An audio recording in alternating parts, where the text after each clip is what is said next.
Hello, Alan. I am here to talk to you today about one of our Walden Award finalists, The Black Kids by Christina Hammonds Reed. This historical fiction novel, which is set against the backdrop of the riots after the Rodney King beating and verdict in Los Angeles. Side note, yes, the 90s are now historical fiction in YA. This did take some getting used to. It is still hard for me to understand that. But Christina Hammonds Reed has set her story against this backdrop, which I think is really important. Most of our YA readers were not born at the time. I myself was fairly young when the officers were originally acquitted. And even though I lived and still live on the East Coast, I can remember the constant news coverage and the impact of that acquittal. So The Black Kids is a story of Ashley. Ashley lives in Los Angeles. She has grown up in a fairly privileged existence, one that her parents have specifically chosen for her and her sister. They want to, as most parents do, provide the best upbringing that they possibly can. And for Ashley and her sister, that includes going to a wealthy private school.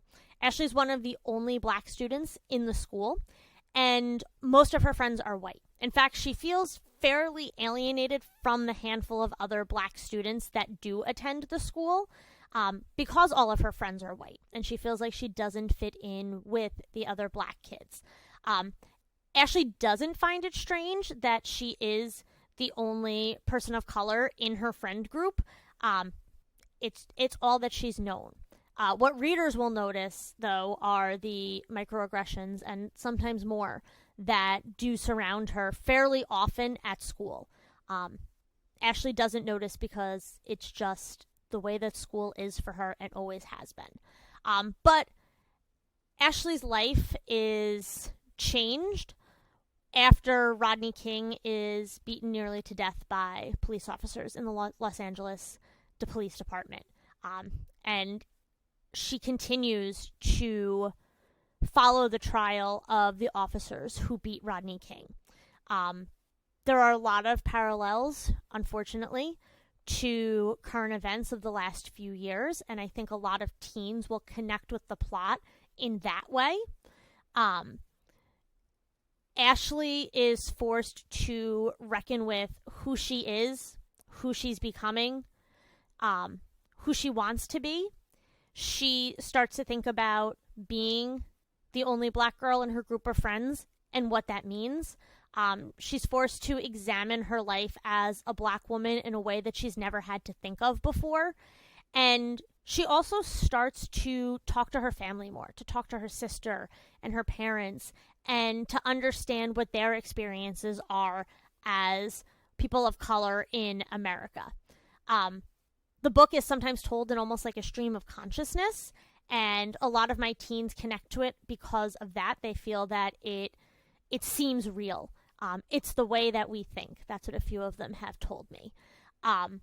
They also are very unaware of what happened in Los Angeles in the early 90s, so this has served as a really good entry point for them. But regardless, there are, unfortunately, too many connections to today. This book serves as a fantastic coming-of-age story for all students, but I also think it's a really important book to have on our shelves for both white students and black students. This is a book I highly recommend that all high school teachers have on their shelves.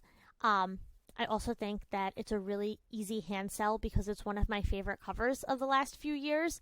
It is a striking cover upon first glance, but you have to look a little bit closer to see that the reflection in the sunglasses is not just the typical California palm trees that we're used to in, those sweeping shots in movies and TV shows. The tops of the palm trees are actually on fire. I was in middle school in the early 90s during the trial for the officers who beat Rodney King. I live in New Jersey. I grew up here, but even I remember the news footage and the coverage and the way that the acquittal shook the world. And I think it's important that a lot of our students become familiar with that.